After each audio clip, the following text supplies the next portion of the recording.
Hello everyone. तपाईहरु देख्न सक्नुहुन्छ यो साइडमा कञ्चनजङ्घा अघि एकदमै अघिसम्म चाहिँ एकदमै क्लियर देखिरहेको थियो तर अलि अलिकति बादलले छेकेको कारणले गर्दाखेरि आज म टङ्ग्लु घुम्न आएको छु। म चाहिँ फर्स्ट टाइम हो, यो मेरो फर्स्ट एक्सपिरियन्स हो। मलाई एकदम राम्रो ठाउँ लाग्यो यो चाहिँ। यहाँबाट चाहिँ कञ्चनजङ्घा हिमालहरू पुरा देख्न सकिन्छ। अनि यहाँबाट देख्न सक्नुहुन्छ तपाईँ उयो बोर्डर लगाएको छ। त्यो ल हामी चाहिँ लाग्यो है टङ्ग्लुतिर घुम्नु। हामी घुम्न गएको सबैजना। कहाँ जाने जाने टङ्ग्लु।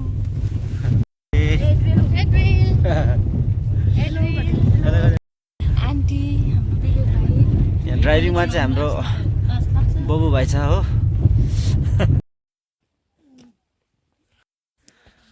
अब चाहिँ हामी टङ्ग्लु पुग्नु आँटेको छौँ। भर्खर के भन्छ माने भन्छन् काटेर। हाम्रो एड्रिल खेल्दैछ है यहाँ। एड्रिलले मजा आयो।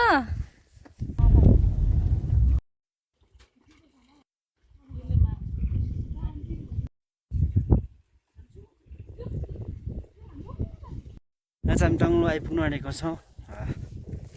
यहाँनिर चिङ बिसाएर के किनेर है।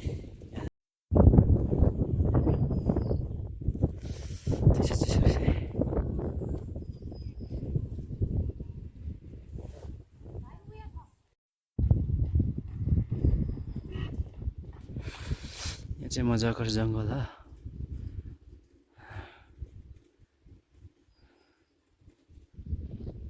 यहाँ चाहिँ कञ्चनजङ्घा देखिरहेको छ तर यहाँबाट टङ्ग्लुबाट चाहिँ एकदम राम्रो देखिन्छ। टङ्ग्लु चाहिँ यहाँ देखिरहेको छ यो।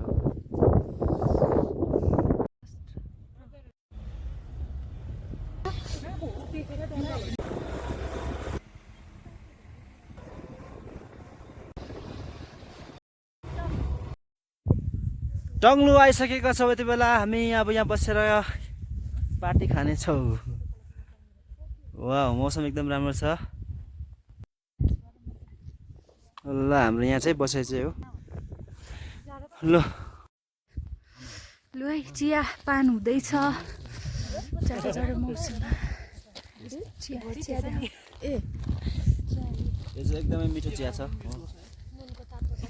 आन्टीलाई कस्तो लागिरहेको छ? एकदम राम्रो लागिरहेको छ। खुसी लागिरहेको छ? मजा आयो?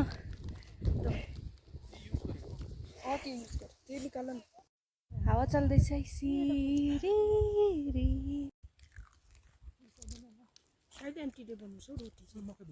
10,000 उच्च हो यो पहाड। भन्ने बेसी होला नि। दार्जिलिङ 8,000 हो भनेपछि दार्जिलिङ।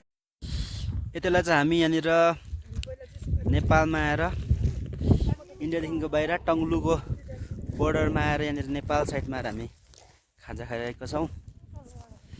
यहाँ हाम्रो ग्रुपहरू हुनुहुन्छ हो। के भयो रे? काँचै भएछ। चिसो भयो? लेकमा आइपुगेर हामी यस्तो यस्तोमा ल्याएको है हामी त्यही भाँडाहरूमा। वाउ हो त्यसमा मकै लाएर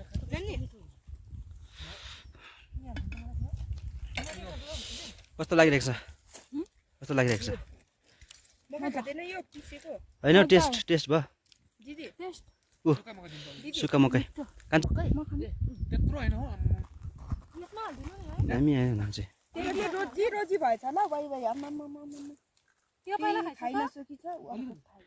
यहाँ हाम्रो एड्रिलले पनि एकदमै इन्जोय गरिरहेको छ। एड्रिल गएर देख्यो।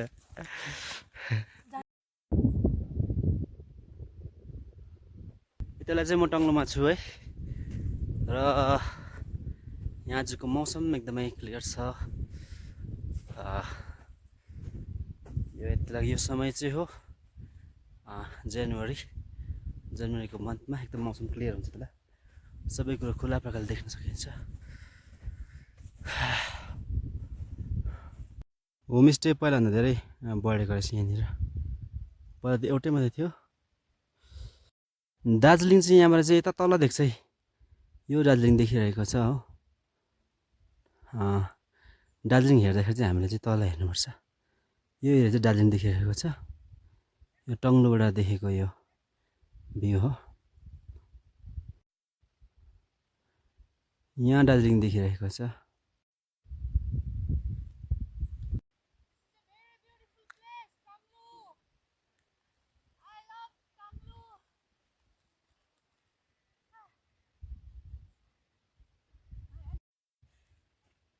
यहाँबाट कञ्चनजङ्घा हिमाल पुरा देख्न सक्नुहुन्छ।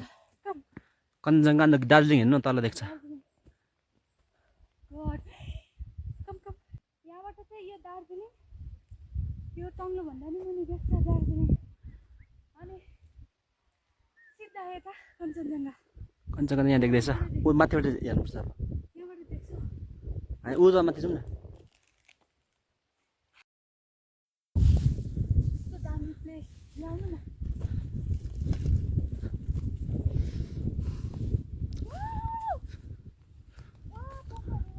ऊ कञ्चनजङ्घा हेर्नु अब छेल्दै छ नि आधी हाल त।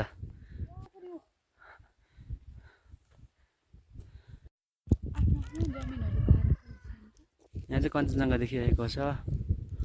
अन्त यहाँ चाहिँ पुरै देखिन्थ्यो तर अब यहाँनिर आधी छेकेको रहेछ। यो होमस्टेहरू यो होमस्टे रहेछ त्यहाँ एउटा मात्रै थियो पहिला। यही मात्रै थियो पहिला चाहिँ। एउटा त छ नि।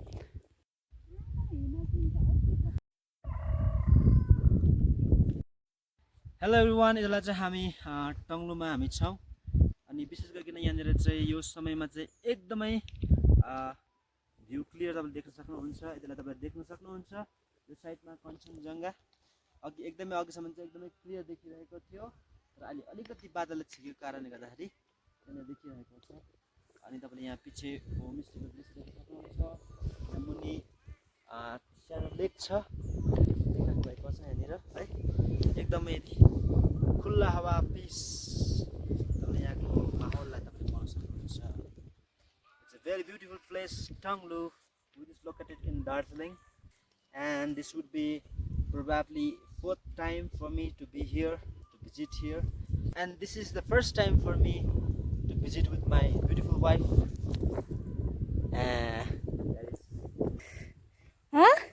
भयो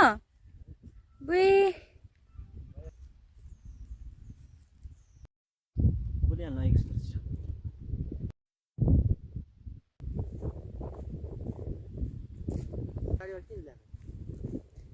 कोट लाएर खिच्छ।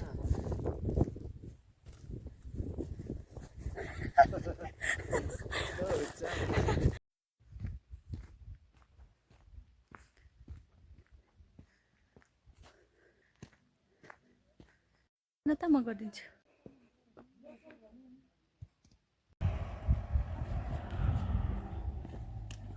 कालै आयो।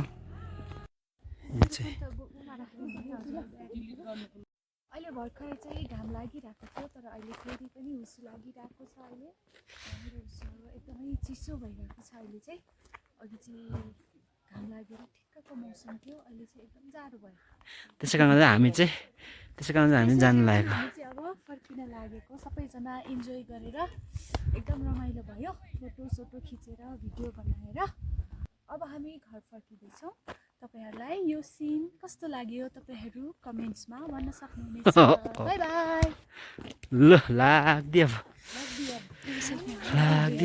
अब चाहिँ हामी जान लागेको यहाँबाट। Bye bye Tanglu. म चाहिँ नेपाली गुन्डा भनेर जस्तो। ल अब चाहिँ हामी फर्किँदैछौँ है। कस्तो लाग्यो रे? दामी लाग्यो, मजा लाग्यो। त्यो डोनाल्ड डकको मुख जस्तो बनाएर बोल्नु। दामी लाग्यो मलाई, मन पऱ्यो। खाना खाडा है आएको हेर्नु न। यहाँ त बस्छ होला नि आज। बस्दै अब म चाहिँ आज यहाँ मेघमा पनि आएको छु। मेघमाको यो ठाउँ हेर्न सक्नुहुन्छ। यहाँ चाहिँ यो ठाउँ एकदमै राम्रो ठाउँ छ। यहाँदेखि अघि हामी माथि पुगेर आएको, अहिले यहाँ तल झरेर हामी यहाँ मेघमा आएको। यहाँको घरहरू तपाईँहरू देख्न सक्नुहुन्छ। आमाम चिसो, एकदमै चिसो बढिरहेको छ। टाढो एक दिन आएर बस्नुपर्छ है। यतिलाई चाहिँ हामी चित्रेमा उत्रेका छौँ। यहाँनिर चित्रेलाई फर्स्ट टाइम भिजिट गर्दै हुनुहुन्छ हाम्रो समिता म्याम। चित्रे जाँदैछु म, चित्रे। अनि हाम्रो ठिकै अगाडिपट्टि चाहिँ घाम लागिरहेको छ, त्यसै कारण गर्दाखेरि अघि माथि चाहिँ हाम्रो आँखाहरू चाहिँ चिम्सो माथि चिम्सो भइरहेको छ। अघि माथि चाहिँ पुरा चिसो थियो भने अहिले चाहिँ फेरि यहाँ घाम लाग्यो फेरि घाम छ यहाँ चाहिँ माथि एकछिन टिलिलिलि घाम घाम लागेर फेरि लागिरहेको छ झन् बो भ्यू त वाउ भन्नु न त वाउ देख्नु उयो त्यो बिचको सुकिया अरे उयो बिचको सुकिया अरे भन्नु त ल कुन चाहिँ बिचको ऊ उयो तपाईँहरू देख्दै हुनुहुन्छ नि यो चाहिँ बिचको सुकिया अनि उता देख्दै हुनुहुन्छ त्यो दार्जिलिङ अनि यो यता साइडमा नेपाल हो यो कहिले भने फेरि होइन त खोइ कहाँ छ के यतिलाई चाहिँ हामी चित्रेमा छौँ अनि यो चित्रेबाट चाहिँ एकदमै सुन्दर तपाईँहरूले दृश्य देख्न सक्नुहुन्छ यहाँनिर यो बिचको चाहिँ सुकिया पोखरी हो अनि उता उता चाहिँ तपाईँले दार्जिलिङ देखिराख्नु भएको छ अनि यसको हाइट चाहिँ लगभग हुनसक्छ 9,000देखिको 10,000 हुनसक्छ अन्दाजी टङ्ग्लो चाहिँ 1000 है यहाँबाट मुनि देखिन्छ जुन दार्जिलिङ चाहिँ 8,000 फिट उचाइ छ अनि यहाँको दृश्य एकदमै राम्रो छ अनि यो विशेष गरिकन डिसेम्बर जनवरीमा तपाईँहरू आउनुभयो भनेलाई यसरी क्लियर यहाँको वेदरलाई देख्न सक्नुहुन्छ र मार्च अप्रिलमा आउनुभयो भनेलाई तपाईँले यहाँनिर एकदमै गुराँसहरू फुलेको देख्न सक्नुहुन्छ त्यसलाई तर भ्यू चाहिँ अलिकति क्लियर हुँदैन तर आज भ्यू एकदमै क्लियर छ awesome let's go